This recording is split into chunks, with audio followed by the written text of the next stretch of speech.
مسکرائی ہے دیکھو لبوں پر ذکر خدا ذکر آقا کھلے آنکھ صلی اللہ کہتے کہتے الحمدللہ رب العالمین والصلاة والسلام علی خاتم النبیین اما بعد فاعوذ باللہ من الشیطان الرجیم بسم اللہ الرحمن الرحیم الصلاة والسلام علیکہ یا رسول اللہ وعلی آلکہ واصحابکہ یا حبیب اللہ الصلاة والسلام علیکہ یا نبی اللہ وعلی آلکہ واصحابکہ یا نور اللہ۔ مدنی چینل کے ناظرین، آپ ملاحظہ کر رہے ہیں پروگرام کھلے آنکھ صلی اللہ کہتے کہتے۔ اللہ رب العالمین کی بارگاہ میں دعا کرتے ہیں مالک کریم آج کے دن کو ہمارے لیے رحمتوں والا بنائے، برکتوں والا بنائے، ہمیں وہ کام کرنے کی سعادت اور توفیق عطا فرمائے جس میں اس کی اور اس کے پیارے حبیب صلی اللہ تعالیٰ علیہ وآلہ وسلم کی رضا شامل ہو۔ آقا دو عالم صلی اللہ تعالیٰ علیہ وآلہ وسلم پر درود و سلام پڑھنا یقیناً بے شمار برکتوں کو لانے والا ہے اور رب العالمین جل وعلا کی رحمتوں کو بندے تک پہنچانے والا ہے۔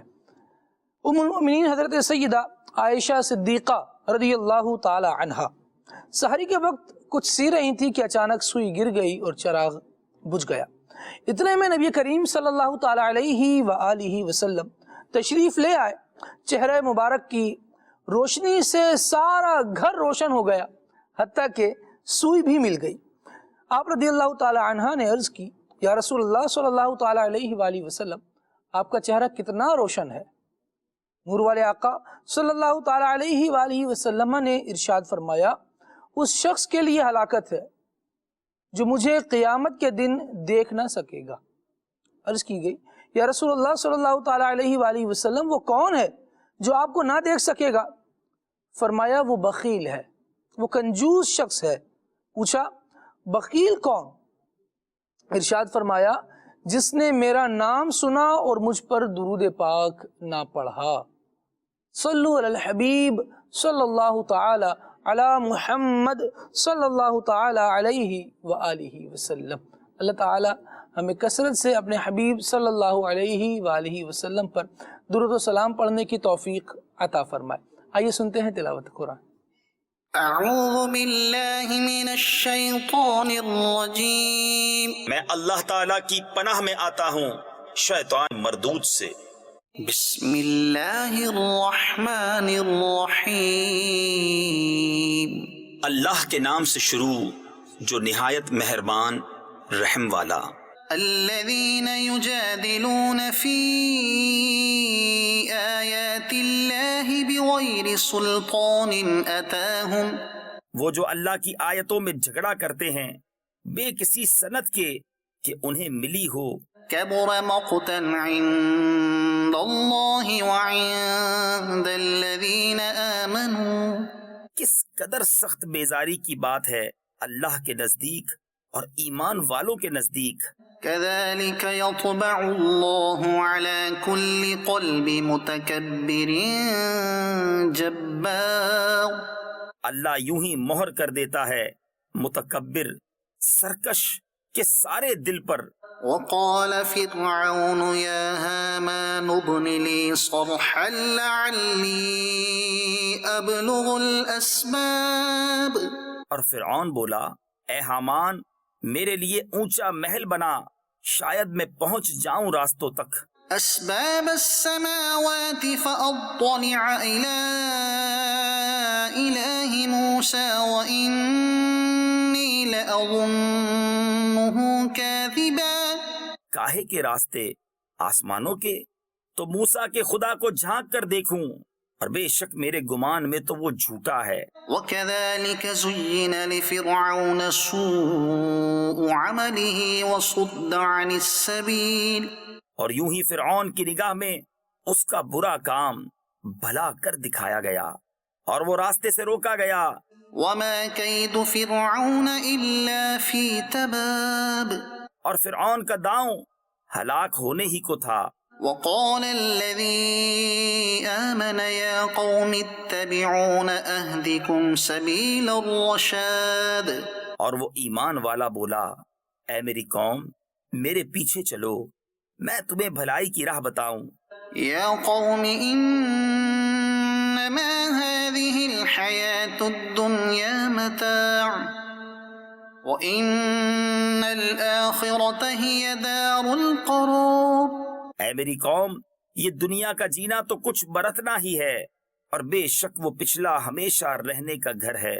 من عمل سيئة فلا يجزى إلا مثلها ومن عمل صالحا من ذكر أو أنثى وهو مؤمن فأولئك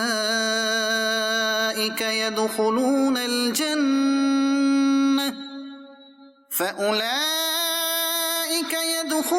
الجنة يرزقون فيها بغير حساب. جو برا کام کرے تو اسے بدلہ نہ ملے گا مگر اتنا ہی، اور جو اچھا کام کرے مرد خواہ عورت اور ہو مسلمان تو وہ جنت میں داخل کیے جائیں گے، وہاں بے گنتی رزق پائیں گے۔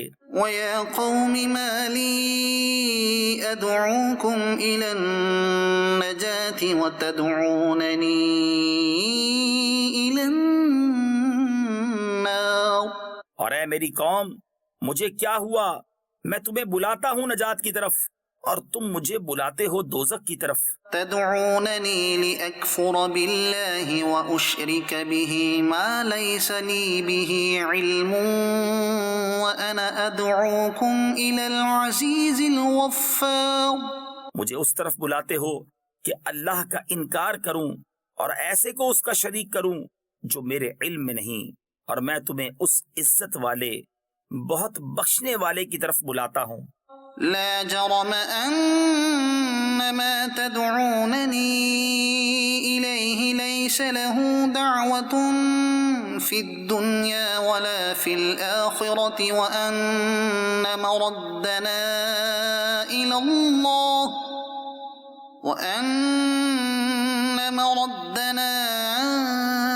الله وأن المسرفين هم أصحاب النار. آپ ہی ثابت ہوا کہ جس کی طرف مجھے بلاتے ہو اسے بلانا کہیں کام کا نہیں، دنیا میں نہ آخرت میں، اور یہ ہمارا پھرنا اللہ کی طرف ہے، اور یہ کہ حد سے گزرنے والے ہی دوزخی ہیں۔ صدق اللہ العظیم۔ سبحان اللہ۔ اللہ رب العالمین جل وعلا نور قرآن سے ہمارے قلوب اور ہمارے اذہان منور فرمائے، قرآن مجید کی تلاوت کرنے کی بھی توفیق دے، اسے سننے کی بھی، سمجھنے کی بھی سعادت عطا فرمائے۔ مدنی چینل کے ناظرین، قرآنی احکامات ہمیں بتاتے ہیں کہ اچھا کیا ہے، برا کیا ہے، اچھائی کی ترغیب دی جاتی ہے، برائی سے ہمیں منع کر دیا جاتا ہے۔ گزشتہ دنوں کسی نیو مسلم کا انٹرویو ایک ریلیز ہوا، اس میں ان کا بیان تھا کہ میرے اسلام قبول کرنے کا سبب یہ چیز بنی، ڈاکٹر بائی پروفیشن تھے وہ، اور انہوں نے کہا کہ میرے اسلام قبول کرنے کا سبب یہ چیز بنی کہ اسلام نے جن چیزوں سے منع کیا ہے وہ کہیں نہ کہیں کسی نہ کسی تناظر میں انسان کے لیے نقصان دہ ہے، تبھی اسلام نے اس سے روک دیا ہے، اور جن چیزوں کا کرنے کا حکم دیا ہے ان کی خوبی یہ ہے کہ وہ انسان کے لیے فائدہ مند ہی ہے، اس لیے اسلام نے وہ کرنے کا حکم دیا ہے۔ اس ڈاکٹر نے اس پر ریسرچ کی، اور جب اپنے علمی طور پر وہ یہاں تک پہنچے کہ واقعی اسلام کی یہی بات درست ہے، اور اسلام میں یہی خوبی بدرجہ اتم موجود ہے کہ جس چیز سے منع کر دیا جاتا ہے وہ انسانیت کے بھلے کی ہوتی ہی نہیں ہے، اور جس کے کرنے کا حکم دیا جاتا ہے اس میں انسانیت کا کوئی نقصان نہیں ہوتا۔ اس بحاف پر وہ دین اسلام کے مزید قریب ہوئے، اور بالآخر الحمدللہ دامن اسلام میں آ گئے۔ اللہ رب العالمین جل وعلا ہمیں دین اسلام پر استقامت نصیب فرمائے، اور سید عالم صلی اللہ تعالیٰ علیہ وآلہ وسلم کے لائے ہوئے احکامات کے مطابق زندگی گزارنے کی توفیق عطا فرمائے۔ مدنی چینل کے ناظرین، حالت تو یہ ہے کہ کچھ چیزیں ہمیں اچھی لگ رہی ہوتی ہیں لیکن وہ ہوتی نہیں ہیں اچھی، اور بعض چیزیں ایسی ہیں جو بری لگ رہی ہوتی ہیں لیکن وہ بری ہوتی نہیں ہیں۔ ہماری عقلوں میں فرق ہوتا ہے، ایک عقل مند شخص جو اپنے آپ کو باشعور بھی بتا رہا ہوتا ہے وہ جب کسی چیز کے بارے میں فیصلہ کرتا ہے یا اسے دیکھتا ہے تو کہتا ہے نہیں یہ اچھی نہیں ہے، اور اسی کے مطابق اسی کی طرح کا کوئی باشعور فرد، باہوش باخرد فرد، وہ کہتا ہے کہ جس چیز کو یہ سامنے والا اچھا کہہ رہا ہے وہ بری ہے، یہ جس کو یہ برا کہہ رہا ہے وہ اچھی ہے۔ عقلیں مختلف ہوتی ہیں اور ترجیحات مختلف ہوتی ہیں، سوچنے کے دائرہ کار مختلف ہوتے ہیں، اور دیکھنے کے یوں سمجھیے کہ اینگل مختلف ہوتے ہیں۔ انسان کو کبھی اچھا برا نظر آ رہا ہوتا ہے، برا اچھا نظر آ رہا ہوتا ہے، تو پھر یہ تعیین کیسے ہوگی، یہ تعین کیسے کیا جائے گا کہ جس چیز کو میں دیکھ رہا ہوں، جس چیز کو میں اچھا سمجھ رہا ہوں وہ واقعی اچھی ہے، جس چیز کو میں برا سمجھ رہا ہوں وہ واقعی بری ہے؟ اس کا تعین کون کرے گا؟ اگر بندہ دامن اسلام میں ہوگا تو اس بات کے نتیجے تک پہنچنے میں کوئی تعامل نہیں ہوگا کہ اللہ رب العالمین جل وعلا اور اس کا دین یہ فیصلہ کرے گا کہ جو چیز متنازع بنی ہوئی ہے یہ اچھی ہے یا بری ہے۔ جو یہاں سے فیصلہ آ گیا وہی درست فیصلہ ہے۔ رب العالمین جل وعلا نے جن احکامات کا ہمیں مکلف بنایا ہے، جن چیزوں کے کرنے کا ہمیں حکم ارشاد فرمایا ہے، یقیناً اس میں ہمارے لیے بھلائی ہے، اس میں ہماری خیر خواہی ہے، اس میں ہمارے لیے اچھائی ہے۔ اسی لیے اللہ تبارک و تعالیٰ نے وہ کرنے کا حکم دیا، کیونکہ ہمارا رب وہ ہے جو ہم پر مہربان ہے، جو ہم پر کرم فرمانے والا ہے، جو ہم سے بھلائی کا ارادہ فرماتا ہے، جو ہمیں آسانی دیتا ہے۔ ارشاد ہوا یرید اللہ بکم الیسر ولا یرید بکم العسر، یعنی روزوں کی فرضیت کے باب میں اگر اس بات کو دیکھا جائے تو ایک عام عقل کہتی ہے کہ صبح سے شام تک بھوکا رہنا، اس میں کیا فائدہ ہے؟ کیوں یہ حکم دیا گیا ہے؟ بندہ ہے اس کے پاس کھانے کو ہے وہ کھاتا رہے، کیوں روکا جا رہا ہے اسے کہ صبح سے لے کر شام تک کھائے بھی نہیں پیے بھی نہیں؟ حالانکہ ایک جاندار کو کھانے پینے کی تو ضرورت ہے زندگی گزارنے کے لیے، لیکن جب روزے کے احکامات کے تناظر میں اس کو دیکھتے ہیں اور اللہ تبارک و تعالیٰ نے ایک مہینے کے ماہ رمضان کے روزے فرض کیے تو پھر اس بات کو بتایا کہ کتب علیکم الصیام کما کتب علی الذین من قبلکم لعلکم تتقون، تم پر فرض کیے گئے جیسے تم سے پچھلوں پر فرض کیے گئے تھے۔ کیوں کیے گئے؟ تاکہ تمہیں تقوی ملے۔ پھر بندے کو ترغیب دی جا رہی ہے کہ یہ چند دنوں کی بات ہے، اس میں بھی جو مریض ہو، جو مسافر ہو، اس کے لیے دیگر احکامات ہیں۔ اور پھر فرضیت روزہ کے بعد بھی ارشاد فرمایا جا رہا ہے یرید اللہ بکم الیسر ولا یرید بکم العسر، اللہ تبارک و تعالیٰ تمہارے لیے آسانی کا ارادہ فرماتا ہے۔ یہ بات ہمیشہ یاد رکھیے کہ حسن و قبح یعنی کسی چیز کا اچھا ہونا یا برا ہونا یہ عقلی چیز نہیں ہے بلکہ شرعی چیز ہے۔ یعنی اچھائی کیا ہے برائی کیا ہے اس کا فیصلہ ہم عقل سے نہیں کریں گے، کیونکہ جس طرح میں نے بھی عرض کیا کہ عقلیں تو مختلف ہیں۔ بہت سارے عقل مند ایک سیدھی بات پر مختلف گروہوں میں بٹ جاتے ہیں۔ ایک عقل مند کہتا ہے کہ یہ صحیح ہے، دوسرا عقل مند کہتا ہے کہ نہیں یہ غلط ہے۔ تو پھر کیا کیا جائے؟ تو اس کا معیار، اس میں اچھائی ہے یا برائی، شریعت ہے۔ شریعت بتائے گی کہ کیا اچھا ہے کیا برا ہے۔ جس کو اللہ پاک اور اس کے پیارے حبیب صلی اللہ تعالیٰ علیہ وآلہ وسلم اچھا فرمائیں یقیناً وہ اچھا ہے۔ جس سے کہیں کہ یہ برا ہے، اس سے بچو، اس سے دور رہو، تو یقیناً اس میں برائی ہے، اور پھر فلاح اور کامیابی اس میں ہے کہ بندہ اسے چھوڑ دے اور اس سے دور رہے۔ بہتر کیا ہے اور کون لوگ بہتر ہیں، آج انشاءاللہ عز و جل ہمارے سلسلے کا ٹاپک رہے گا۔ بھلائی کی باتوں کو ڈسکس کیا جائے گا۔ سید عالم صلی اللہ تعالیٰ علیہ وآلہ وسلم کی تعلیمات سے انشاءاللہ ہم سیکھنے کی سعادت حاصل کریں گے کہ اچھا کیا ہے برا کیا ہے، اچھے اخلاق کیسے ہوتے ہیں، انہیں کس طرح سے اختیار کیا جا سکتا ہے، وہ کون سے اوصاف ہیں جو ایک عام بندے کو بھی اگر اس کی زندگی میں آ جائیں تو اللہ تبارک و تعالیٰ کا محبوب بنا دیتے ہیں۔ انشاءاللہ آج ان چیزوں کو ہم سیکھنے کی کوشش کریں گے، سلسلے کو آگے بڑھائیں گے تو مختلف پہلو بھی زیر بحث آئیں گے۔ ابھی ابتدا میں عمر بھائی سے ایک کلام سنتے ہیں، اس کے بعد انشاءاللہ گفتگو کی طرف مزید بڑھیں گے۔ صلو علی الحبیب صلی اللہ تعالی علی محمد صلی اللہ علیہ وآلہ وسلم۔ صلی اللہ علیہ یا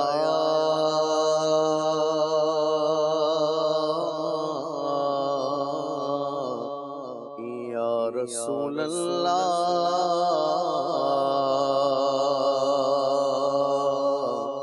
وسلم علیک یا حبیب اللہ صلی اللہ علیک یا رسول اللہ وسلم علیک یا حبیب اللہ سیر گلشن کون دیکھے دشت طیبہ چھوڑ کر سیر گلشن کون دیکھے دشت طیبہ چھوڑ کر سیر گلشن کون دیکھے دشت طیبہ چھوڑ کر سیر گلشن کون دیکھے دشت طیبہ چھوڑ کر سیر گلشن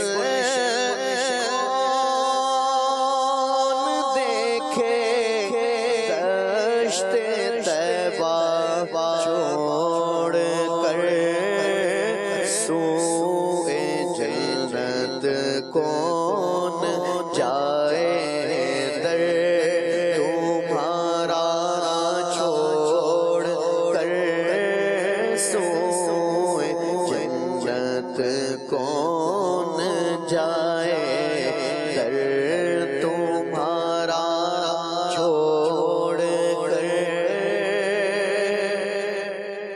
اور سرگزشتے غم کہوں کس سے تیرے ہوتے ہوئے سرگزشتے غم کہوں کس سے تیرے ہوتے ہوئے کس کے در پر جاؤں تیرا آستانہ چھوڑ کر آقا کس کے در پر جاؤں تیرا آستانہ چھوڑ کر میرے تو آپ ہی سب کچھ ہے رحمت عالم میں جی رہا ہوں زمانے میں آپ ہی کے لیے کس کے در پر جاؤں تیرا آستانہ چھوڑ کر آقا کس کے در پر جاؤں تیرا آستانہ چھوڑ کر اور بے لقائے یار ان کو چین آ جا کر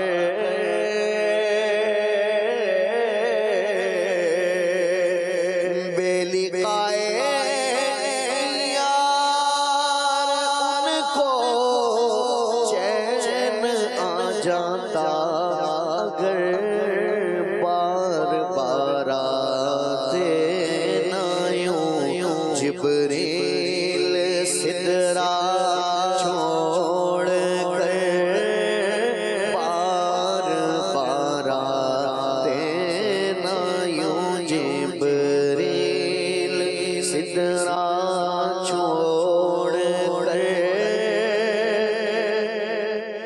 مر ہی جاؤں میں اگر اس در سے جاؤں تو قدم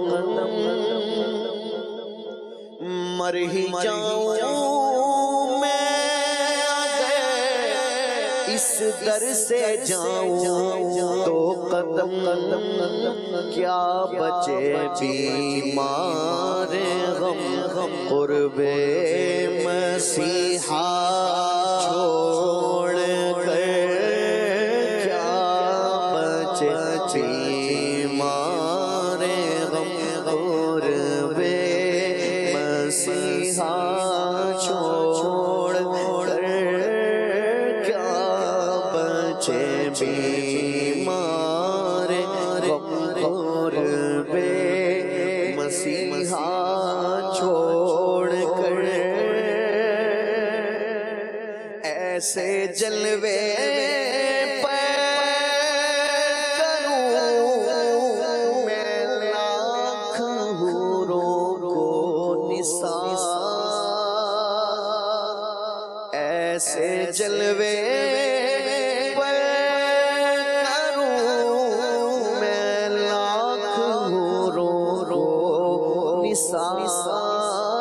کیا غرض کیوں جاؤں جنت کو مدینہ چھوڑ کر کیا غرض کیوں جاؤں جنت کو مدینہ چھوڑ کر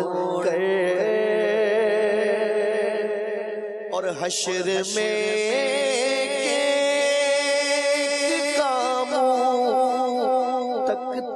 پھرتے ہیں عدو حشر میں ایک کاموں تکتے پھرتے ہیں عدو کہ آفتوں میں گھر گئے ان کا سہارا چھوڑ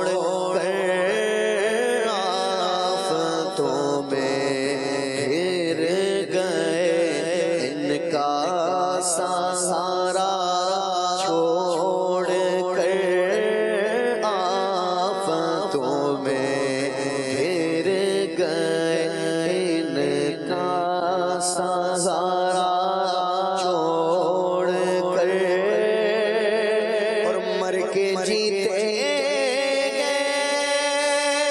جو ان کے در پہ جاتے ہیں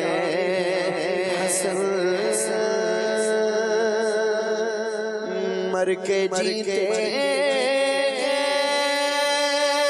جو ان کے در پہ جاتے ہیں حسن جی کے مرتے ہیں جو آتے ہیں مدینہ چھوڑ کر جی کے مرتے ہیں جو آتے ہیں مدینہ چھوڑ کر سید گلشن کون دیکھے دشت طیبہ چھوڑ کر سوئے جنت کون جائے قدر تمہارا چھوڑ کر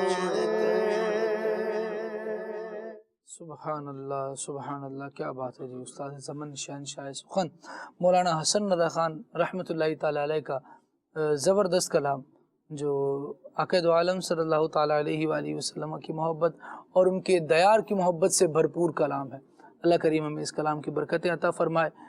نبی پاک صلی اللہ تعالیٰ علیہ وسلم کی میٹھے مدینے کی بار بار با ادب حاضری ہمارا مقدر فرمائے. اور ماشاءاللہ آج خبر یہ ہے کہ عازمین حج کی جو پہلی فلائٹ ہے وہ روانہ ہو چکی ہے. اللہ کریم جل وعلا اس سال حج کرنے والوں کو سب کا حج اپنی بارگاہ میں قبول فرمائے, ہمیں بھی سعادت دے, سید عالم صلی اللہ تعالیٰ علیہ وآلہ وسلم کے صدقے ہمیں بھی حاجی بنائے۔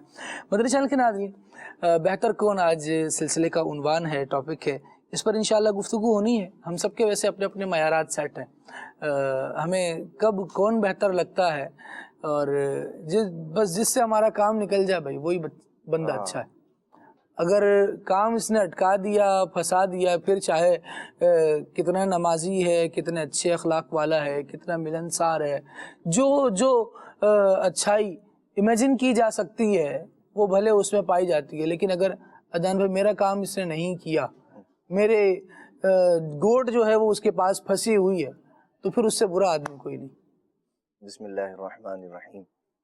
خالد بھائی، یقیناً دنیا کے اندر رہتے ہوئے ہم بہت ساری چیزیں دیکھتے ہیں جس میں سے یوں ہوتا ہے کہ واقعی بعض لوگوں نے اپنا ایک ذہن بنا رکھا ہوتا ہے، یا بعض چیزوں کے معیار جو ہے لوگوں کے خود بنائے ہوئے ہوتے ہیں کہ اس معاملے میں کون سب سے بہتر ہے، کون اچھا ہے۔ ایسے ہی یعنی مختلف صفات کے اعتبار سے لوگ جو ہے وہ مختلف تجزیے کرتے ہیں جی، کہ ہمارے لیے ملک کے لیے سب سے بہتر کون ہے جی، عوام کے لیے سب سے بہتر کون ہے، اور ایسے ہی جو ہے وہ معاشرتی مسائل کے حل کے لیے سب سے بہتر کون ہے۔ اس طرح کی جو ہے وہ یوں کہہ لیں کہ مختلف اعتبار سے شعبہ زندگی کو دیکھیں تو لوگوں نے اپنا ایک ذہن بنا رکھا ہوتا ہے کہ یہ آدمی جو ہے وہ بہتر ہے۔ ایسے ہی اپنے لیے بعض لوگ جو ہے نا وہ کہتے ہیں فلاں چیز میرے لیے بہتر ہے، کہ مجھے جو ہے وہ اس سے فائدہ ملا تھا، مجھے نفع ملا تھا، میرے کام آ گئی تھی فلاں چیز تو یوں، یا وقت پر فلاں بندہ میرے کام آ گیا تھا، اگرچہ وہ کردار کے اعتبار سے کتنا چاہے جو ہے وہ برا ہو، لیکن اگر کسی مشکل میں میرے کام آیا سو ہمارے نزدیک ہم کہتے ہیں بہتر یہی ہے جی، اور سب سے بہتر یہی ہے جی، یعنی سب سے اچھا یہ ہے۔ ہمارے ہاں الگ الگ معیارات ہیں، لیکن ظاہر سی بات ہے کہ وہ معیارات جو لوگوں کے اپنے بنائے ہوئے ہیں، جیسے انسان کی سوچ فکر ناقص ہے ایسے ہی یعنی آدمی غلطی بھی کر لیتا ہے، غلطی ہو بھی جاتی ہے اس سے۔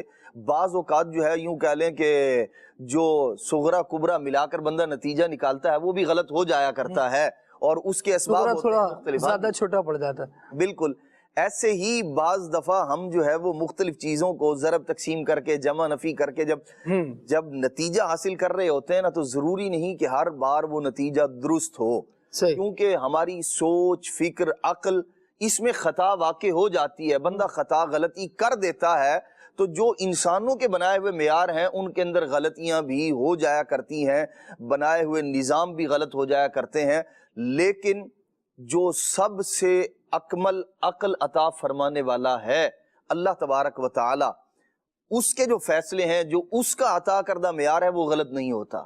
ایسے ہی جنہیں اللہ تبارک و تعالی نے سب سے بڑھ کر عقل عطا فرمائی، جن کے صدقے میں یوں کہہ لیں اللہ تبارک و تعالی نہ سمجھوں کو سمجھ اور بے عقلوں کو عقل والا کر دیا کرتا ہے۔ نبی پاک صلی اللہ تعالی علیہ وآلہ وسلم جو معیار انہوں نے مقرر فرمایا ہے، یقیناً وہ خطا سے مبرہ اور منزہ اور پاک ہے، اور وہی معیار جو ہے بہتری کا، اچھا ہونے کا، نفع مند ہونے کا، فائدہ پہنچانے والا ہونے کا جو معیار اللہ رسول کا قائم کردہ ہے وہی معتبر ہے، اور ہمیں بھی چاہیے کہ اسی کو مان لیں، اسی میں بھلائی ہے۔ جسے میں فائدہ مند کہہ رہا ہوں وہ نقصان بھی دے سکتی ہے۔ دیکھیں ڈاکٹر جو ہے بعض اوقات ایسا ہوتا ہے، مریض آیا اس کے پاس، دوائی ریکمنڈ کر دی اس نے اچھی طرح سے، اس کا یوں کہہ لیں معائنہ کرنے کے بعد، اور کچھ عرصے کے بعد پتہ چلتا ہے، ایک دن کے بعد 2 دن، دوائی ریئیکشن کر گئی ہے جی، حالانکہ اس نے یہ غلط کام کرنے کے لیے، ریئیکشن کرنے کے لیے نہیں دی تھی، اس نے تو اس لیے ریکمینڈ کی تھی کہ یہ اس کے لیے بہتر ہے، یہ اس کے لیے اچھی ہے، یہ اس کے لیے فائدہ مند ہے، لیکن سوچ فکر یا جو نتیجہ ہم حاصل کرنا چاہ رہے تھے وہ حاصل نہیں ہوا، اور بدلے میں نقصان ہو گیا۔ چاہ رہے تھے فائدہ لیکن ہوا نقصان۔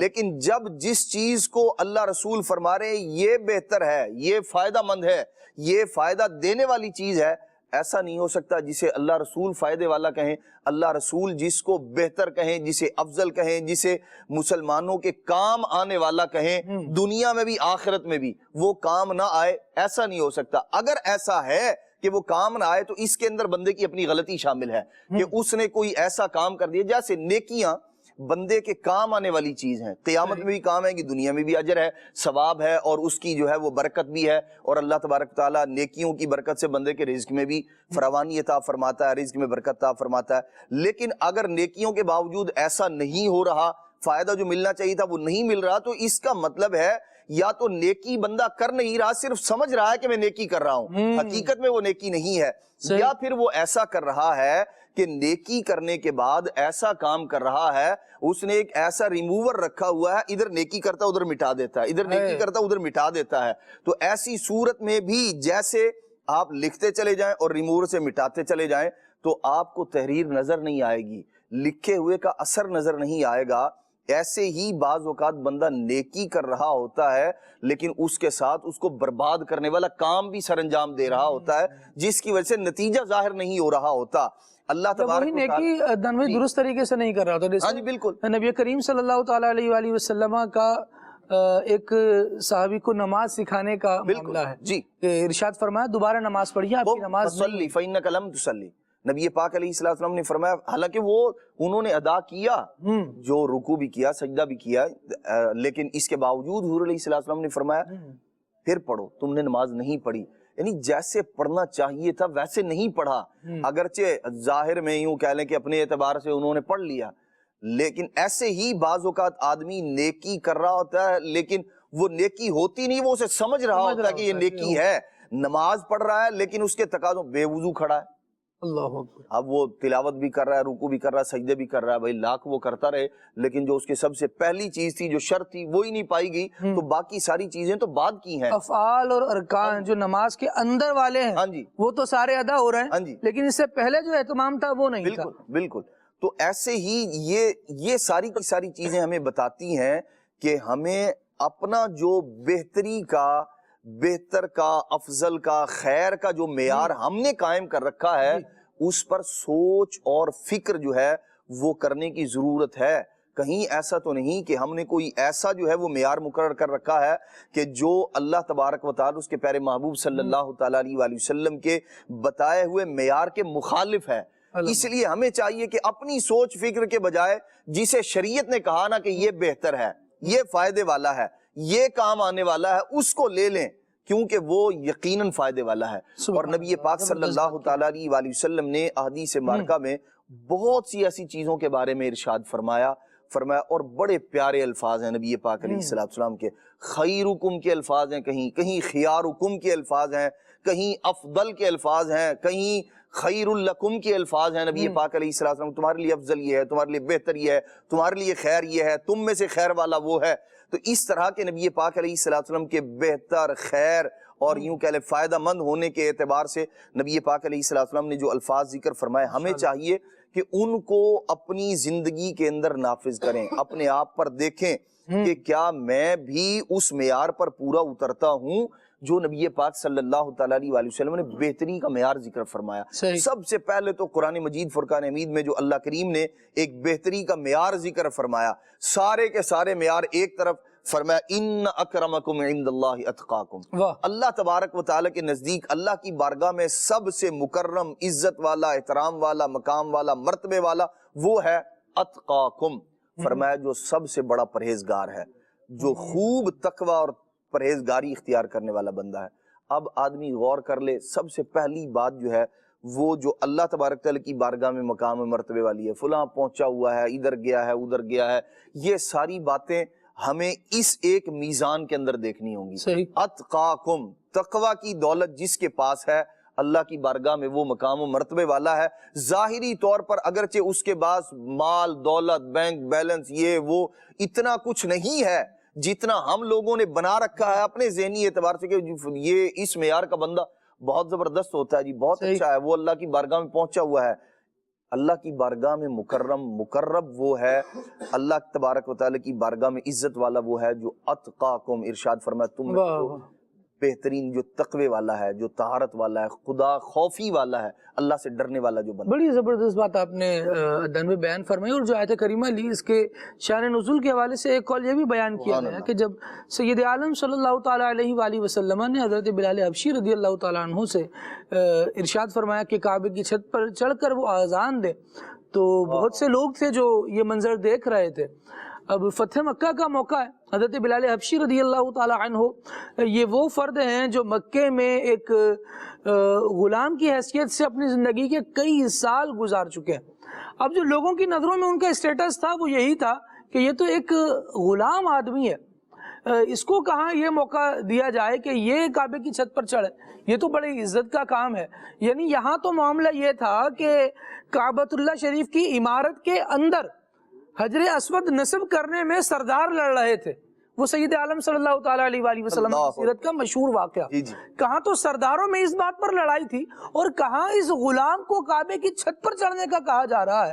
تو بعض لوگوں کو یہ دل میں بات آئی کہ بلال تو غلام ہے, اس سے اوپر چڑھا جا رہا ہے, حالانکہ اتنے شرفا موجود ہیں, اتنے سردار موجود ہیں, ان میں سے کسی کو کہا جاتا کہ وہ یہ کام کرے.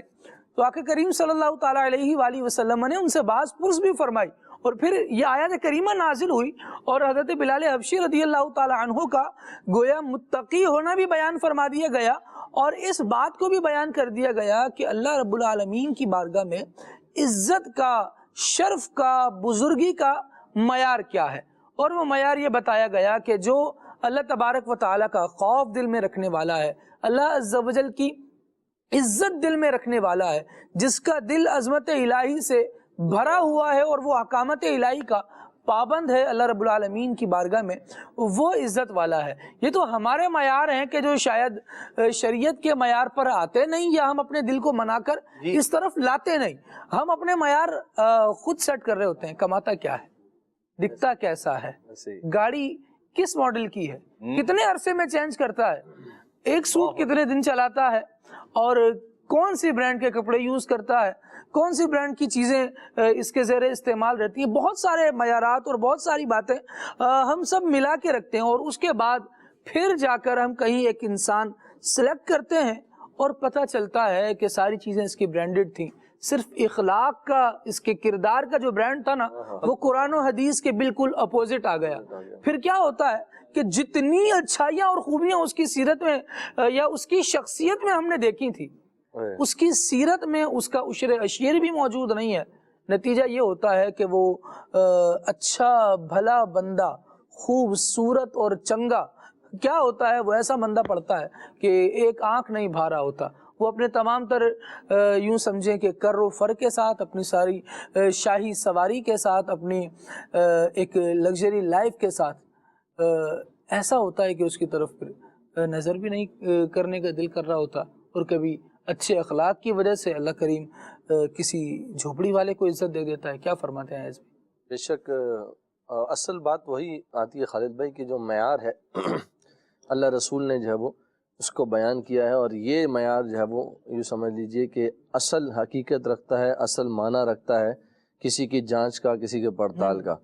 تو یہ جو آپ نے معیارات بیان کیے اور جو ایک ہمارے معیارات سیٹ ہیں, یہ معیارات جو ہے وہ یوں سمجھیے کہ کسی کی شخصیت کو جانچنے کے لیے جو ہے وہ ایک ثانوی حیثیت تو رکھ سکتے ہیں, لیکن اصل اعتبار وہی ہے جو آقا و مولا صلی اللہ علیہ وآلہ وسلم نے, اللہ رب العالمین نے کلام مجید میں بیان کیا. مجھے ایک حدیث پاک یاد آ رہی ہے, آقا کریم صلی اللہ علیہ وآلہ وسلم نے ارشاد فرمایا بہترین تم میں وہ ہے جو کھانا کھلائے, سلام کو عام کرے, اور ایک حدیث پاک میں کہ سلام کا جواب دے, رد السلام.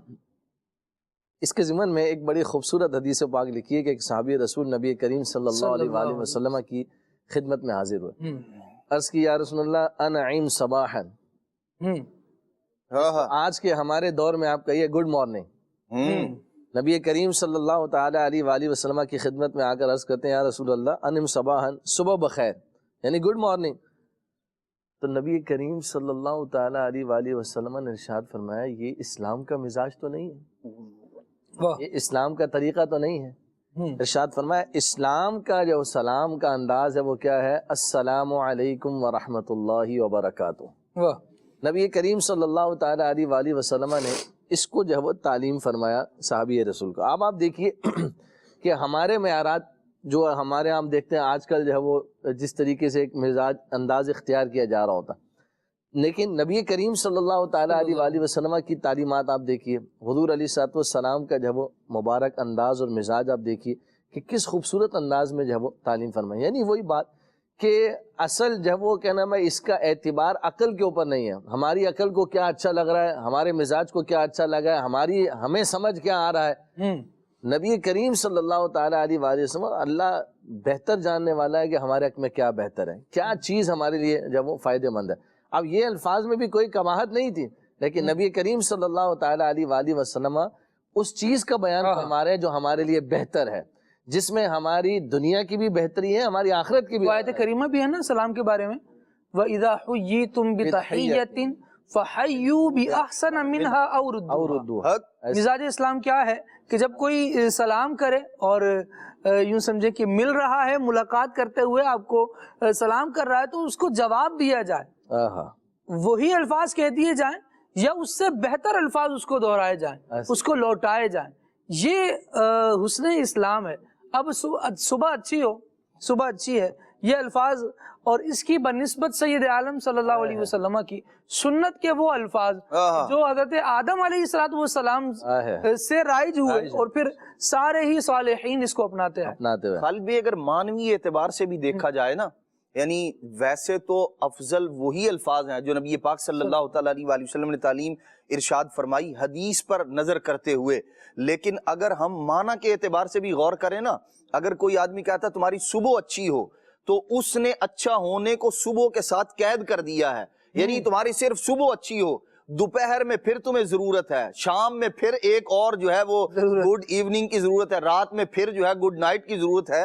لیکن جب بندے نے السلام علیکم ورحمۃ اللہ وبرکاتہ کہا، اس نے یہ نہیں کہا کہ صرف تمہاری صبح بہتر ہو، لیکن وہ جو معاملہ ہے پہلے اس کے اندر صرف یہ ہے کہ صرف صبح بہتر ہو، صرف دوپہر بہتر ہو، صرف شام بہتر ہو، لیکن السلام علیکم ورحمۃ اللہ وبرکاتہ میں یہ ہے کہ اس کے اندر کوئی وقت کی قید نہیں ہے، جب جب تمہیں رحمت کی ضرورت ہو اللہ تم پر اپنی رحمت نازل فرمائے، جب جب السلام علیکم تم پر سلامتی ہو، یہ سارے کے سارے وقت کے اعتبار سے یوں کہہ لیں سلامتی کی وہ دعا دے رہا ہے بندہ کہ یوں کہہ لیں کہ سارے کے سارے دن کے لیے بندے پر سلامتی کی دعا دے دی ہے بندے نے۔ یہ دین پر عمل کرنے کی برکت ہے۔ آپ دیکھیں کہ ایک کلمہ کہہ کر اس نے بہت سارا جو ہے وہ سلامتی کی دعا دے دی، رحمت کی دعا دے دی، جس کا بندہ ہر وقت جو ہے ہر وقت ہر لمحے، صرف صبح نہیں، صبح گھنٹے کی ہے 2 گھنٹے کی، اس کے بعد پھر ختم، لیکن السلام علیکم میں جو جامعیت ہے، جو معنی کی زیادتی ہے، وہ اس کے الفاظ پر بندہ غور کرے نا، اور بالخصوص عربی سے جس کو شغف ہے وہ اس کو اور زیادہ اچھے انداز میں محسوس کرے گا۔ یہاں پر اور عدنان بھائی بڑی پیاری بات آپ نے کی ماشاءاللہ، اور یہاں پر جو ہے وہ ایک چیز اور بھی میں ذکر کرنا چاہوں گا کہ آپ دیکھیے کہ اس کو بیان کیا گیا باقاعدہ کہ سلام جو ہے وہ فرمایا یہ ایک انمول نعمت ہے اسلام کی، بالکل، اور فرمایا اس میں ایسی تاثیر ہے کہ بندہ کرتا زبان سے ہے لیکن اس کا اثر دل پر جا کر ہوتا ہے۔ اور ارشاد فرمایا کہ دیکھو نبی کریم صلی اللہ تعالیٰ علیہ وآلہ وسلم کی حدیث پاک، کوئی بھی ورڈ آپ یوز کریں، انعیم صباحن ہو، گڈ مارننگ ہو، گڈ ایوننگ ہو، آفٹر نون ہو، فلاں ہو، جو بھی آپ استعمال کریں، وہ الفاظ آپ کے دلوں میں جگہ نہیں بنا سکتے، دلوں میں محبت نہیں پیدا کر سکتے، پر مصطفیٰ جان رحمت شمع بزم ہدایت صلی اللہ تعالیٰ علیہ وآلہ وسلم نے کیا پیارا فرمان ارشاد فرمایا، اس وقت تک جنت میں داخل نہیں ہو سکتے جب تک کہ ایمان نہ لے آؤ، اور اس وقت تک کامل مومن نہیں ہو سکتے جب تک کہ آپس میں محبت نہ کرو۔ پھر فرمایا کیا میں تمہیں وہ بات نہ بتاؤں جس پر عمل کر کے تمہاری آپس میں محبت بڑھ جائے۔ حضور جان عالم صلی اللہ تعالیٰ علیہ وآلہ وسلم نے ارشاد فرمایا آپس میں سلام کو عام کرو۔ فرمایا سلام کو عام کرنا یہ تمہارے دلوں میں آپس میں محبت کے اضافے کا سبب ہے۔ تو ہم چاہے کوئی بھی ورڈنگ یوز کریں، آپس میں کوئی بھی معیارات سیٹ کر لیں، ان معیارات کے وہ فائدے نہیں ہو سکتے جو فائدے مصطفیٰ جان رحمت صلی اللہ علیہ وآلہ وسلم نے اپنی حدیث پاک کے اندر بیان فرمایا۔ ارشاد فرمایا محبت بڑھنے کا ذریعہ جو ہے وہ ان خوبصورت الفاظ میں پوشیدہ رکھا گیا ہے، السلام علیکم ورحمۃ اللہ وبرکاتہ۔ اور واقعی خالد بھائی کمال جو ہے وہ ان الفاظ کی جامعیت ہے، جیسا بھی عدنان بھائی نے ذکر کیا۔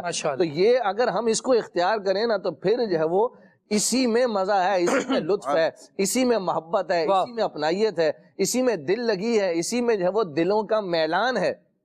اور آپ دیکھیے حضرت لقمان حکیم رحمۃ اللہ تعالیٰ علیہ اپنے ایک بیٹے کو نصیحت کرتے ہوئے ارشاد فرمایا بیٹا جب کسی قوم کے پاس سے گزرو نا تو اسلامی تیر مارنا انہیں۔ انہوں نے اپنے بیٹے سے کہا جب کسی قوم کے پاس سے گزرو تو انہیں اسلامی تیر مارنا. تو ان کے بیٹے نے عرض کی ابا جان یہ اسلامی تیر کیا ہے؟ تو آپ نے ارشاد فرمایا اس سے مراد سلام ہے.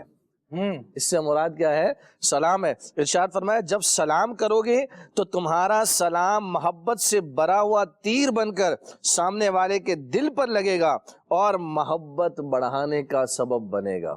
آپ دیکھیے کہ جو ہے وہ یہ اسلامی تیر جو ہے وہ اس کو قرار دیا گیا کہ کسی کے دل میں اگر جگہ بنانی ہے، کسی کے دل میں داخل ہونا ہے، تو ارشاد فرمایا کہ یہ سلام جب کرو گے تو اس سے اللہ تبارک و تعالیٰ دلوں میں محبت کو جو ہے وہ بڑھائے گا، اضافے کا سبب بنے گا. تو اب اس ایک سلام کے ورڈ میں جو نبی کریم صلی اللہ تعالیٰ علیہ وسلم نے عطا فرمایا اور اس عمل کو اختیار کرنے والے کو ارشاد فرمایا وہ بہترین شخص ہے. وہ بہترین شخص ہے جو ہے وہ جو سلام کا جواب دینے والا ہے اور کھانا کھلانے والا ہے. نبی کریم صلی اللہ تعالیٰ علیہ وسلم نے ایسے شخص کو بہترین فرمایا. اسی طریقے سے آپ جو ہے وہ کھانا کھلانے کے اوپر آئے. بلکہ میں یہاں چاہوں گا کہ پہلے جواب سلام پر بھی تھوڑی سی گفتگو ہونی چاہیے. بالکل ایسے کیونکہ سلام تو کر دیتے ہیں بسا اوقات تو یہاں یوں کیونکہ دینی تعلیمات پر کما حقوق عمل نہیں ہے یا اس کی صحیح طور پر شدھ بدھ نہیں ہے، تو کچھ پرابلم ہم خود کھڑی کر لیتے ہیں اپنے لیے. سلام کیا، اگلے کا جواب نہیں آیا تو جھگڑا. میں نے سلام کیا تھا، دیکھو جواب ہی نہیں دیا، ہمیں تو جواب کے قابل بھی نہیں سمجھا. اور کہیں یہ تقاضا ہے کہ اگر میں آ گیا ہوں تو آپ کو چاہیے کہ آپ مجھے سلام کریں.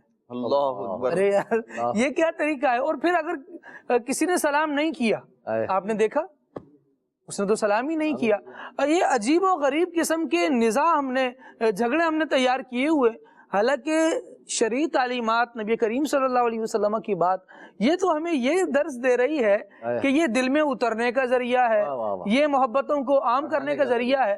پھر ہمارے یہاں یہ پرابلمز کیوں کھڑی؟ اور تکبر کو ظاہر کرنے کا ذریعہ ہے. ارشاد فرمایا سلام میں پہل کرنے والا تکبر سے بری ہو جاتا ہے. واقعی اگر آپ کو بڑائی سے جو ہے وہ اور انانیت سے اگر ہم جو وہ ختم کرنا چاہتے ہیں تو سلام کو عام کریں. واقعی آپ نے بڑی خوبصورت بات کی کہ جواب سلام کا جو رجحان ہمارے ہاں ہے اس میں واقعی اچھا بعض لوگوں کا انداز ہے آپ سلام کریں مسکراتے گزرے. ارے بھائی مسکرانا بھی اپنی جگہ پر سنت ہے، اس کا بھی ایک موقع محل ہے. لیکن ابھی آیت کریمہ کی تلاوت کی کہ وَإِذَا حُيِّيتُم بِتَحِيَّةٍ فَحَيُّوا بِأَحْسَنَ مِنْهَا أَوْ رُدُّوهَا. ارشاد فرمایا کہ جب تم سے جو ملاقات کی جائے تو پھر جب وہ سلام کرو، سلام یہ کہ تم اس کو جواب دو، وہی جواب لوٹا دو یا اس سے اچھا جواب جو ہے وہ اس کو دیا جائے. تو آپ دیکھیے کہ نبی کریم صلی اللہ تعالیٰ علیہ وآلہ وسلم نے جہاں سلام کا جو ہے وہ حکم ارشاد فرمایا وہیں جواب سلام کا بھی جو ہے وہ آپ نے ترغیب ارشاد فرمائی ہے. تو یہ بھی ہماری ذمہ داری بنتی ہے کہ جناب السلام علیکم ورحمۃ اللہ وبرکاتہ اگر کسی نے ہمیں کہا ہے تو ہم جو ہے وعلیکم السلام ورحمۃ اللہ وبرکاتہ جواب میں کہنے کی عادت بنائیں. بقیہ کام مسکرانا، ہاتھ ملانا، یہ سب اپنی جگہ پر بہت اچھے کام ہیں، لیکن زبان کے ساتھ جو ہے وہ ان کلمات کو جب ہم ادا کریں گے تو پھر وہی جو میرے آقا علیہ الصلوۃ والسلام نے برکات کو بیان فرمایا اس کے حقیقی ثمرات ہمیں جبھی نصیب ہوں گے جب زبان سے ہم ان کلمات کا تلفظ کریں گے. اور یہ بھی یاد رکھنا چاہیے کہ یہ آداب بیان کیے گئے کہ جب کوئی شخص آئے تو وہ جو ہے وہ جو شخص موجود ہیں ان کو سلام کرے. اسی طریقے سے جو ہے وہ کیا نام ہے سوار جو ہے وہ جو بیٹھے ہوئے لوگ ہیں ان کو جو ہے وہ سلام کرے. اسی طریقے سے آپ دیکھیے کہ اگر کسی شخص نے سلام نہیں کیا بھائی تو آپ اس جھگڑے کو لے کر بیٹھیں گے جی فلاں نے سلام نہیں کیا، تو پھر آپ بتائیے کہ جو محبتوں کے جو نبی کریم صلی اللہ تعالیٰ علیہ وآلہ وسلم نے ارشاد فرمایا محبتوں کے چراغ کیسے جلیں گے؟ اسی انتظار میں بیٹھے رہیں گے جناب وہ آ کر مجھے سلام کرے. تو بھائی خالی یہی تو نہیں بیان فرمایا نا، سلام میں پہل کرنے کا بھی تو ارشاد فرمایا. آپ دیکھیے کہ خوبصورت تعلیم نبوی کیا ہے کہ آقا کریم صلی اللہ علیہ وآلہ وسلم چاہے چھوٹا ہے چاہے بڑا ہے سلام میں پہل فرمایا کرتے تھے. بلکہ شیخ عبدالحق محدث دہلوی رحمۃ اللہ تعالیٰ علیہ نے تو یہاں تک بیان فرمایا کہ قبر انور میں بھی آج بھی یہی معمول ہے کہ آنے والے زائرین کو سلام میں پہل فرما رہے ہیں. آپ دیکھیے کہ یہ وہ نبی کریم صلی اللہ تعالیٰ علیہ وآلہ وسلم کی مبارک تعلیمات جو ہے وہ ہمارے پاس موجود ہیں. بڑا چھوٹے کو، چھوٹا بڑے کو سلام کرے، یہ تو ادب بیان کیا گیا، لیکن اگر بڑا چھوٹے کو سلام کر دے گا تو کوئی اس کی شان میں جو ہے وہ کمی نہیں آ جائے گی. تو ان آداب کو ملحوظ خاطر جو ہے وہ رکھنا چاہیے. شریعت مطہرہ نے ان آداب کو جو ہے وہ بیان کیا ہے. تو سلام کے ساتھ ساتھ ثواب سلام کو بھی جو ہے وہ معمول بنائے، اس کی عادت بنائے تو انشاءاللہ محبتیں پروان چڑھیں گی. اور جناب ان باتوں کو دلوں میں لے کر بیٹھے رہیں گے اور وہی بغض کینہ حسد جو ہے وہ کیا نام ہے دلوں میں رہے گا اور سلام کے جواب سے عاری ہوں گے، تو پھر جو ہے وہ یہ چیزیں جو فضائل بیان کیے گئے ان سے کما حق ہم جو ہے وہ فائدہ حاصل نہیں کر سکیں گے۔ ایسے میں ہوتا کیا ہے کہ ہم اپنے طور پر نا بہت زیادہ حسن اخلاق کا مظاہرہ کرنے کی کوشش کر رہے ہوتے ہیں۔ کسی نے سلام کیا، ارے ارے ارے ماشاء اللہ آئیے آئیے آئیے آئیے، یہ اپنے طور پہ آئیے آئیے وارم ویلکم، یہ بہت اچھی چیز ہے، لیکن یہ سلام کے جواب کے ساتھ بھی تو ہو سکتا ہے نا۔ آپ نے آئیے آئیے بیٹھیے، ارے بھائی جگہ دو ان کو، یہ سارے الفاظ اگرچہ دل میں اترنے والے ہیں، توجہ لینے والے ہیں اور کسی کو ویلکم کرنے والے ہیں، کسی کی آمد پر خوش ہونے کے ہی انداز ہیں، لیکن یہ جواب سلام کے ساتھ بھی ہو سکتے ہیں۔ لیکن ہم اس چکر میں شاید لگ کر توجہ نہیں ہوتی ہوگی، یہ بھی وجہ ہوتی ہے کہ لیکن اس پروٹوکول میں لگ کر بعض جو لوگوں کو دیکھ اسلامی کر ہو سکتا پروٹوکول ہے ہے کہ وہ چھوڑ خوشی دیں۔ ایسی ہو بندے سنبھالے نہ سنبھل رہی ہو، تو ایسے وقت میں بھی ہو سکتا ہے، لیکن ظاہر سی بات ہے اپنی خوشی کو بندے کو شریعت کے تابع کرنا چاہیے کہ پہلے جو ہے وہ سلام کرے، اس کے بعد جو جملے اس نے کہنے ہیں اس کی عزت افزائی کے لیے یا اپنی خوشی کے اظہار کے لیے، تو ان کو جو ہے وہ جو شریعت نے بتایا اس کے بعد ہی رکھے، تو یہی جو ہے وہ یقیناً احسن اور اچھا انداز ہے۔ اچھا خالد بھائی، ایک بات اور عرض کرنی تھی کہ وہ لوگ بعض ایسے ہوتے ہیں کہ میں آؤں تو مجھے سلام کیا جائے، کہ لوگ جو ہے وہ میرا استقبال کریں، پہل کریں اور یوں کر کے یوں مجھے جو ہے ویلکم کیا جائے، مجھے سلام نہیں کیا جی۔ ویسے جس بندے کو اس بات کی طلب ہونا کہ مجھے سلام نہیں کیا یا مجھے سلام کرنا چاہیے تھا، ایسے بندے کو زیادہ ضرورت ہے کہ وہ لوگوں کو سلام میں پہل کرے۔ حدیث پاک میں کہیں ایسا تو نہیں کہ یہ وہ جی صفائی ہو دل کی، اور جو تکبر ہے نا اس سے سلام میں پہل کرنے سے وہ ختم ہوتا ہے، اور کہیں ایسا تو نہیں یہ جو دوسروں سے، ایک ہے لوگوں کا عزت دینا اور ایک ہے لوگوں سے عزت طلب کرنا، ایک ہے منصب کا مل جانا اور ایک ہے منصب طلب کرنا، مجھے دیا جائے جی، مجھے جو ہے، ایسے ہی یہ لوگ عزت کر رہے ہیں، اللہ تبارک تعالیٰ عزت دلوا رہا ہے، بہت اچھی بات ہے، لیکن ایک یہ ہے کہ میں خود آگے بڑھ کر اس بات کا مطالبہ کروں، مجھے سلام میں پہل کیجیے۔ بھائی آپ کو ثواب کی ضرورت نہیں، یہ نیک کام ہے، سلام میں پہل کرنے والے کو ویسے ہی زیادہ نیکیاں ملتی ہیں۔ یوں بھی بندے کو نیکیوں کا حریص ہونا چاہیے کہ سامنے والا سلام کرے، اس بات کا جو ہے وہ میں انتظار کروں، اس کو موقع دوں، یا یوں کہہ لیں کہ میں کچھ توقف کروں کہ جی وہ سامنے والا پہل کرے۔ ایک تو ہے خیر خواہی والا انداز کہ میرا مسلمان بھائی ہے، اس کو نیکیاں زیادہ مل جائیں، لیکن یہ تو اس وقت ہوگا نا جب اس کو پتا ہو کہ بھئی اس پر بھی نیکیاں ملتی ہیں۔ لیکن اگر یہ ہے کہ میرا مقام، مرتبہ، سٹیٹس، میری گاڑی بہت بڑی ہے اس لیے مجھے سلام پہلے کرنا، لوگ مجھے سلام کریں اور میرے استقبال میں کھڑے ہوں، اگر ایسا معاملہ ہے تو پھر آپ کو چاہیے کہ آپ سلام میں پہل کریں، تاکہ دل کے اندر کوئی ایسی انانیت ہے تو وہ نکل جائے اور عاجزی اور انکساری آئے۔ کیا بات ہے، زبردست۔ اللہ کریم ہمیں اسلامی اعلیٰ تعلیمات اختیار کرنے کی توفیق عطا فرمائے۔ کچھ کالز لیتے ہیں ناظرین کی اور انشاءاللہ میسیجز وغیرہ کو بھی شامل کرتے ہیں، پھر آگے بڑھتے ہیں۔ کالز دیجئے جی، کیا کہہ رہے ہیں ناظرین؟ خالد بھائی الحمدللہ آج پروگرام 2001 کا افتتاح آپ کے ہاتھوں ہوا، ماشاءاللہ بہت خوبصورت آپ کا انداز بیان، بات کرنے کا طریقہ کار خاصا مؤثر ہے اور الفاظوں کا استعمال بھی آپ خوب استعمال کرتے ہیں۔ ظاہر ہے آپ کی گرفت ہے اس پہ، اور آپ کے جو باقی ساتھی ہیں عدنان بھائی، نعت خان بھائی، یہ دوسرے ساتھی ماشاءاللہ ایک سے ایک بڑھ کر ہیں، سب قابل احترام ہے، قابل عزت ہیں۔ اللہ تعالیٰ آپ کی عزت اور وقار میں خوب اضافہ فرمائے، اور حضرت دعاؤں کی درخواست ہے آپ میرے لیے دعا کیجئے گا، اللہ تعالیٰ آپ کو بھی دین اور دنیا کی کامیابیاں نصیب فرمائے۔ Captain Haji Moin Uddin Khan سانگڑ Attari, thank you. ماشاءاللہ ماشاءاللہ، اللہ کریم آپ کو بھی خوب برکتیں عطا فرمائے، خوب بھلائیاں عطا فرمائے، اور جتنی دعائیں آپ نے کی، جتنی حوصلہ افزائی آپ نے فرمائی، اللہ کریم توفیق دے تو ہم بھلائی کے راستے پر بھی رہیں، اور جتنی حوصلہ افزائی آپ نے فرمائی اللہ کریم اس پر آپ کو جزائے خیر بھی عطا فرمائے، آپ کو حسن ظن سے ہمیں بھی اچھا بنائے۔ بہت شکریہ۔ اچھا میسج میں لے لیتا ہوں، جڑا والا سے میسج ہے اور کہہ رہے ہیں کہ ریکویسٹ ہے مجھے یہ کلام سنا دیں، آ میڈا ڈھولا۔ واہ جی واہ، حضور کعبہ حاضر ہیں، یہ کہاں سے ہیں جی؟ خانپور سے، احمد رضا، ماشاءاللہ، اللہ کریم آپ کو برکت دے۔ مامو کانجن سے میسج ہے، بابا کے لیے دعا کریں، اللہ کریم آپ کے بابا پر رحمت فرمائے، آسانی دے، اور پروگرام بہت اچھا ہے اور اللہ تعالیٰ سلامت رکھے، جزاک اللہ، بہت شکریہ۔ اور نعمان ہیں بلوچستان سے، ماشاءاللہ، اللہ کریم برکت دے بھائی، اور سلسلہ بہترین ہے، بہت شکریہ حوصلہ افزائی کے لیے۔ سرور کہوں کہ مالک و مولا کہوں تجھے، اس کلام کی فرمائش ہے۔ واہ کیا جود و کرم ہے شاہ بطحا تیرا، اس کلام کی فرمائش ہے۔ اور غوث پاک رحمۃ اللہ تعالیٰ علیہ کی منقبت سنا دیں۔ اور میری دوست کی امی کی طبیعت ٹھیک نہیں ہے، صحت یابی کے لیے دعا کریں، اللہ کریم رحمت کی نظر فرمائے، اللہ کریم ہمارے بیماروں پر، پریشان حالوں پر، سب پر رحمت کی نظر فرمائے۔ کچھ کال دیجئے، پھر مزید کچھ میسیجز لیتے ہیں۔ اطہر تاری اسلام آباد سے عرض کر رہا ہوں، کھلی آنکھ صلی علی میں خالد بھائی فرما رہے تھے شروع میں کہ عقلیں مختلف ہو سکتی ہے، زاویہ سوچ کا، دیکھنے کا، ڈیسیژن لینے کا مختلف ہو سکتا ہے۔ اصول یہی ہے کہ جو شرع درست کہے گی وہی درست، جس میں شریعت منع کرے گی وہ غلط۔ تو اس دور میں کیونکہ نفسی ہے تو دعوت اسلامی کس انداز میں ہمیں شریعت کے مطابق چلنے کا حکم ارشاد فرماتی ہے اور کیا کیا ذرائع عطا فرما رہی ہے، اس پہ اگر روشنی ڈال دی جائے، کیونکہ وقت نکالیں گے تو تبھی ان چیزوں کو اڈاپٹ کرتے ہوئے ہم شریعت کے مطابق چل پائیں گے۔ تو کس انداز میں آسانی سے ہم دعوت اسلامی کے طریقوں پر عمل کرتے ہوئے نیکی کی طرف بڑھ سکتے ہیں۔ ماشاءاللہ، اللہ کریم آپ کو برکت دے۔ دعوت اسلامی الحمدللہ تبلیغ قرآن و سنت کی ایک عالمگیر تحریک ہے، یعنی دین کی الحمدللہ عز و جل باتیں عام کرنے کے لیے یہ بنی ہے، اور اس کا بننے کا مقصد بھی یہ ہے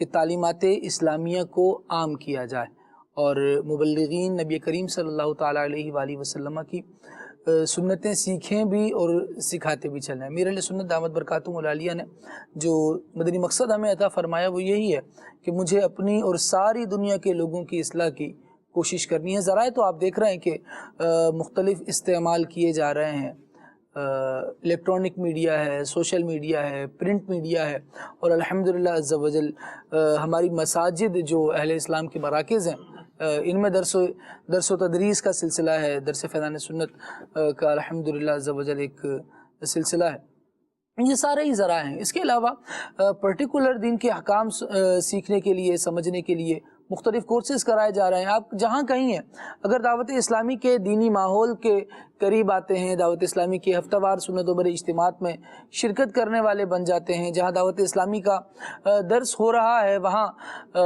تشریف رکھتے ہیں اور درس سنتے ہیں، کسی بھی طریقے سے دعوت اسلامی کی کسی بھی ایکٹیویٹی کا حصہ بن جاتے ہیں، تو الحمدللہ جہاں سے بھی آئیں گے یہاں یوں سمجھیں کہ امیر اہل سنت دامت برکاتہم العالیہ نے مصطفیٰ کریم علیہ الصلوۃ والسلام کی سنتوں کا وہ باغ کھلایا ہے کہ یہاں جہاں سے آئیں گے نبی کریم صلی اللہ تعالیٰ علیہ وآلہ وسلم کی سنتوں کی خوشبو ہی پائیں گے۔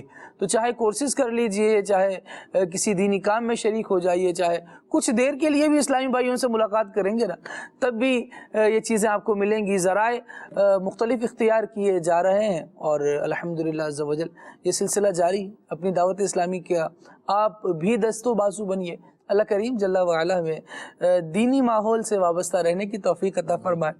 مزید کال لیتے ہیں۔ میں کھچی والا سے سید زین العابدین عرض کر رہا ہوں، پیارے خالد بھائی، آج میں یہ پیاری سی نعت صحیح سناؤں گا۔ مدینے کو جائیں یہ جی چاہتا ہے، مقدر جگائیں یہ جی چاہتا ہے، مدینے کے آقا دو عالم کے مولا تیرے پاس آئے، یہ جی چاہتا ہے۔ جزاک اللہ خیرہ۔ ماشاءاللہ ماشاءاللہ، اللہ کریم آپ کو برکت دے، اور نبی کریم صلی اللہ تعالیٰ علیہ وسلم کے دیار کی حاضری بھی نصیب فرمائے۔ یہ دعا ہم سب کے حق میں بھی قبول کرے۔ مزید کال دیجئے۔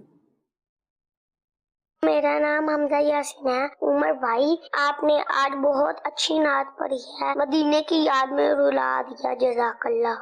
ماشاء اللہ ماشاء اللہ، واہ جی واہ، واہ جی واہ۔ میرے دل کو درد الفت وہ سکون دے الہی،